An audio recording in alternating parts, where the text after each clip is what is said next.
आप सभी लोगों को मेरा बहुत बहुत नमस्कार। स्वतंत्रता दिवस के इस पावन पर्व पर कहीं न कहीं मैं आप सभी लोगों को बहुत बहुत हार्दिक शुभकामनाएं देता हूं और कहीं न कहीं यह आशा करता हूं कि निश्चित रूप से जो है इस स्वतंत्रता के अवसर पर हम लोग एक संकल्प लें कि इस राष्ट्र के लिए, इस समाज के लिए हम लोग अपने कुछ न कुछ दायित्व निश्चित रूप से जो कर्तव्य हैं उसका निर्वहन करें। आज मैं जिस विषय को लेकर आया हूं और पूरे भारतवर्ष में कहीं ना कहीं इस विषय पर आज चर्चा हो रही है, मुझे भी लगा कि कुछ चर्चा होनी चाहिए। जैसा कि आप मेरी स्क्रीन पर देख रहे हैं कि विभाजन की विभीषिका, इस विभाजन की विभीषिका या यूं कह सकते हैं कि त्रासदी। सबसे बड़ा प्रश्न तो यह उठा कि कहीं कि देश विभाजित आखिर हुआ तो हुआ क्यों? देश को तो स्वतंत्र होना था, देश विभाजित क्यों हो गया? निश्चित रूप से जब हमारे व्यक्तिगत स्वार्थ राष्ट्रीय स्वार्थ से ऊपर चले जाते हैं तो कहीं ना कहीं इस प्रकार के कहीं कि विभाजन की त्रासदी या विभीषिका को झेलना पड़ता है। आप खुद सोचिए कि कहीं ना कहीं निश्चित रूप से पार्टीशन ऑफ बंगाल भी हुआ। बंगाल का विभाजन आपने पढ़ा है, लेकिन बंगाल के विभाजन के समय स्वार्थी एलिमेंट इतने हावी नहीं हो पाए थे और अंततः 1911 में विभाजन निरस्त हो गया। 1911 में विभाजन निरस्त हुआ क्योंकि स्वार्थी जो तत्व थे, जो सत्ता लोलुप कहीं न कहीं लोग हुआ करते थे, उस समय सत्ता के लिए भूखे नहीं थे। इसीलिए 1905 का बंगाल का विभाजन होता है, लेकिन 1911 में निरस्त हो जाता है। प्रश्न यह उठता है कि आखिर 47 का विभाजन हुआ तो हुआ क्यों? मैं मान सकता हूं कि 30 दिसंबर 1906 को ढाका के नवाब सलीमुल्लाह की अध्यक्षता में मुस्लिम लीग का गठन होता है। मैं ये भी मानता हूं कि कुल मिला के मुस्लिम लीग कहीं ना कहीं शुरू से ही कहीं ना कहीं सांप्रदायिक राजनीति में विश्वास करने लग गई थी। मैं ये भी मानता हूं कि कुल मिला के उन्होंने सिर्फ और सिर्फ मुसलमानों की बात की। मैं इस बातों को कहीं ना कहीं इग्नोर नहीं कर सकता हूं, लेकिन प्रश्न यह उठता है कि कहीं ना कहीं धीरे धीरे मुस्लिम लीग जो है कहीं ना कहीं अपने बातों के लिए आगे बढ़ी। मार्लियामेंटो सुधार आए, सांप्रदायिक आधार पर कहीं ना कहीं निश्चित रूप से एक तरह से देखा जाए तो पृथक निर्वाचन की सुविधा भारत में मुसलमानों के लिए दे दी गई। लेकिन मैं ये कहना चाहता हूं कि धीरे धीरे मुस्लिम लीग का वर्चस्व कहीं ना कहीं बढ़ता गया क्योंकि कांग्रेस के अंदर भी कुछ कमियां थी। 1916 का लखनऊ पैक्ट आपने करके देश के विभाजन की नींव डाली है। इस बात को क्यों नहीं कुल मिला के नजरअंदाज नहीं कर सकते हैं, क्योंकि 1916 में आपने लखनऊ पैक्ट करके मुस्लिम लीग को संतुष्ट करने का प्रयास किया और वह देश के विभाजन का एक बहुत बड़ा कारण बना। मैं मान सकता हूं कि कहीं ना कहीं निश्चित रूप से धीरे धीरे विभाजन की तरफ हम बढ़े और 1930 में इलाहाबाद अधिवेशन जब मुस्लिम लीग का होता है तो वहां पर कहीं ना कहीं स्वयं जो है मोहम्मद इकबाल साहब जो कहा करते थे कि सारे जहां से अच्छा हिंदुस्तान हमारा, 1930 के इलाहाबाद अधिवेशन में जो मुस्लिम लीग का अधिवेशन हो रहा है, सबसे पहले पाकिस्तान की झलक दिखलाने का काम इकबाल साहब करते हैं और वही कहते हैं कि उत्तर पश्चिम सीमा प्रांत ही मुझे मुसलमानों की अंतिम नियति प्रतीत होती है। मैं मान सकता हूं कि धीरे धीरे कहीं ना कहीं निश्चित रूप से जो है पाकिस्तान शब्द का जन्म भी इस प्रकार से नाउ और नेवर नाम के पैम्फलेट से शुरू हो जाता है जो चौधरी रहमत अली देते हैं। लेकिन धीरे धीरे जिन्ना भी कहीं ना कहीं सांप्रदायिक राजनीति की तरफ बढ़ने लग गए और 1940 में लाहौर अधिवेशन जब मुस्लिम लीग का हुआ, जिसकी अध्यक्षता स्वयं मोहम्मद अली जिन्ना कर रहे हैं, और मोहम्मद अली जिन्ना ने पाकिस्तान का प्रस्ताव प्रस्तुत कर दिया। पाकिस्तान का प्रस्ताव प्रस्तुत कर दिया। 40 के बाद स्थितियां धीरे धीरे विषम हुई और विषम होने के पश्चात कहीं ना कहीं निश्चित रूप से जिन्ना अपने मिशन में कामयाब हो गए। मैं सिर्फ ये जानना चाहता हूं कि एक तरफ जिन्ना थे और दूसरी तरफ कुल मिला के कहीं ना कहीं नेहरू थे, पटेल थे, मौलाना आजाद थे, गांधी थे। आखिर एक व्यक्ति कुल मिला के विभाजन कराने में कामयाब क्यों हो गया? मैं आज तक समझ नहीं पाया। मैं आपको यह कहना चाहता हूं कि कहीं ना कहीं निश्चित रूप से विभाजन तो हो गया।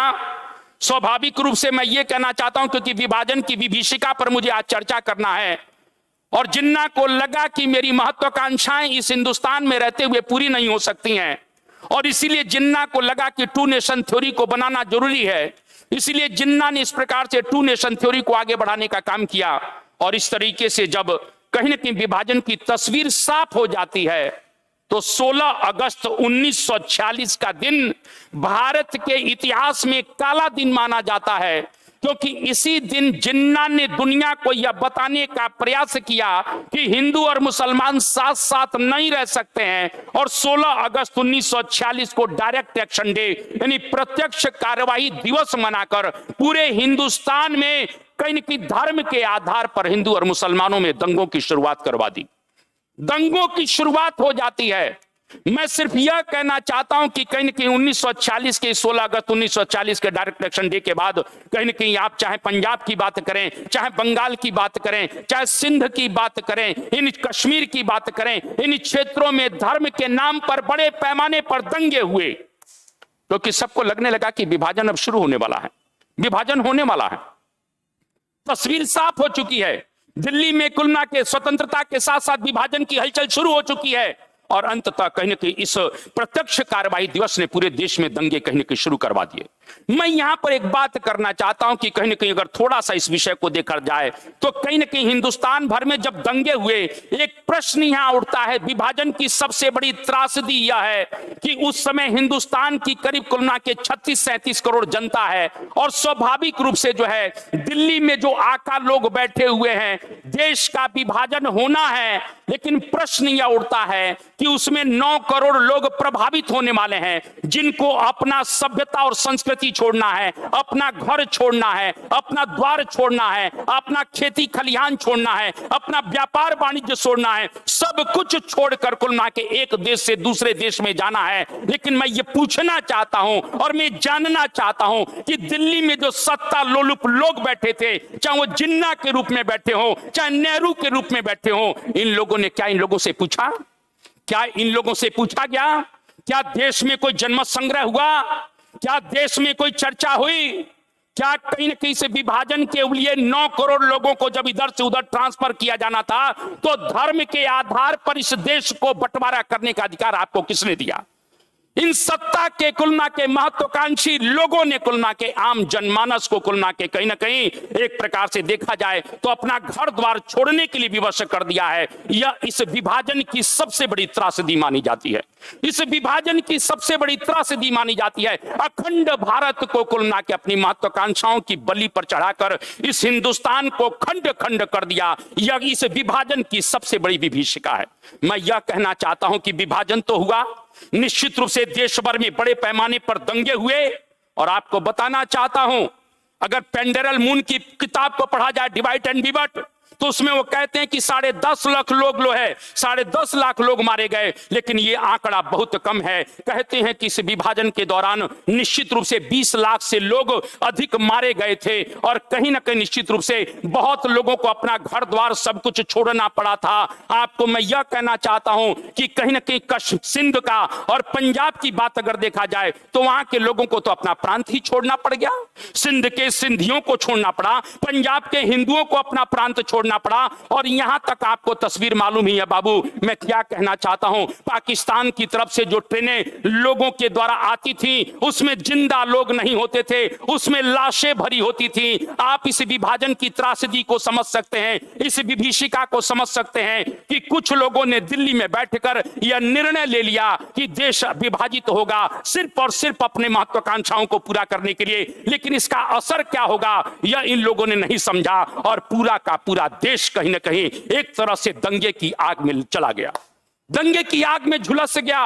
लोगों को अपना सब कुछ छोड़ने के लिए विवश होना पड़ता है। मैं यह कहना चाहता हूं, दुनिया के इतिहास में इतना बड़ा माइग्रेशन कहीं नहीं हुआ, इतने भयानक दंगे कहीं नहीं हुए, इतने लाखों लोग मारे गए इन दंगों में कहीं नहीं हुआ। आपको मालूम होना चाहिए कि इस विभाजन की एक बहुत बड़ी त्रासदी और है, कश्मीरी पंडितों का कुलना के आज तक समस्या का समाधान नहीं हो पाया।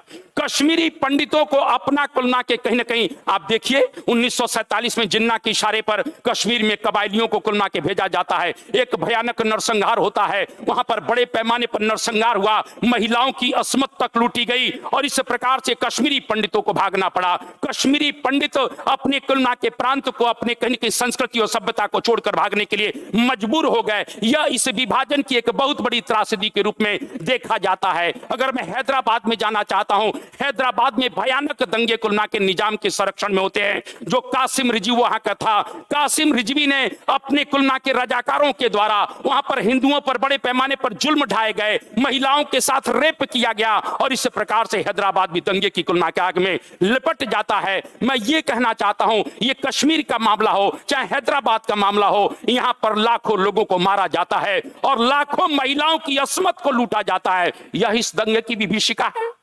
आपको थोड़ा सा कहीं न कहीं इस विषय को लेकर बात करना चाहता हूं। मैंने अभी कहा कि 9 करोड़ लोग एक स्थान से दूसरे स्थान पर ट्रांसफर हुए, 20 लाख लोगों की हत्याएं हुई। लेकिन मैं यह कहना चाहता हूं, इस विभाजन का दर्द अगर सबसे ज्यादा किसी को झेलना पड़ा तो महिलाओं को झेलना पड़ा। इस विभाजन की त्रासदी अगर सबसे ज्यादा किसी को झेलनी पड़ी तो वह महिलाओं को झेलनी पड़ी, चाहे वो पाकिस्तान की महिलाएं हों चाहे हिंदुस्तान की महिलाएं हों। मैं यह कहना चाहता हूं यार, बड़ा दुखद पक्ष होता है, बड़ा कष्ट की बात होती है। वही हिंदू और मुसलमान हुआ करते थे जो 1857 के विद्रोह के दौरान कहीं न कहीं कंधे से कंधा लड़ाकर संघर्ष किए थे। वही कहीं न कहीं हिंदू और मुसलमान थे जो राष्ट्रीय आंदोलन में कंधे से कंधा मिलाकर कुल के एक दूसरे के लिए कहीं संघर्ष किए थे। लेकिन मेरी यह समझ में नहीं आया कि विभाजन के बाद यही हिंदू और मुसलमान भाई और भाई आपस में एक दूसरे के खून के प्यासे हो गए और धर्म के नाम पर एक दूसरे के ऊपर जुल्म ढाना शुरू कर दिया। यह तुलना के इस विभाजन की एक बहुत बड़ी त्रासदी है। मैंने अभी कहा कि कहीं ना कहीं निश्चित रूप से इस विभाजन का भुगतान सबसे ज्यादा महिलाओं को कहीं ना कहीं झेलना पड़ता है। 1 लाख महिलाओं की बात मैं करना चाहता हूं। 1 लाख से अधिक महिलाओं के ऊपर भयानक अत्याचार हुआ। अरे साहब, सन 47 में देश आजाद तो हो गया। अरे नेहरू जी, आप तो दिल्ली में कुल मिला के जश्न में कुल मिला के कहीं डूबे हुए थे।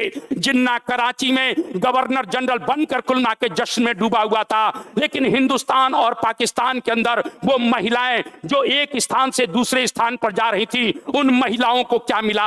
आजादी में उनको कुल मिला के जबरन उनकी शादी, छोटी छोटी बच्चियों की जबरन शादी कराई गई, उनका अपहरण किया गया, उनका बलात्कार किया गया, उनका रेप किया गया, उनको कहीं ना कहीं उनकी हत्याएं की गई। इस देश के विभाजन की सबसे बड़ी त्रासदी यही थी कि करोड़ों नहीं लाखों महिलाओं के साथ अत्याचार होता है। दिल्ली के कुलना के आका लोग इस समय जश्न में डूबे थे, उधर जिन्ना कराची में जश्न में डूबा हुआ था। लेकिन महिलाओं के हिस्से में बलात्कार आता है, अपहरण आता है, उनकी कुलना के जबरन कुलना के कहीं ना कहीं उनका अपहरण कर लिया जाता है। यह उनके हिस्से में आया। यह इस विभाजन की सबसे बड़ी त्रासदी है।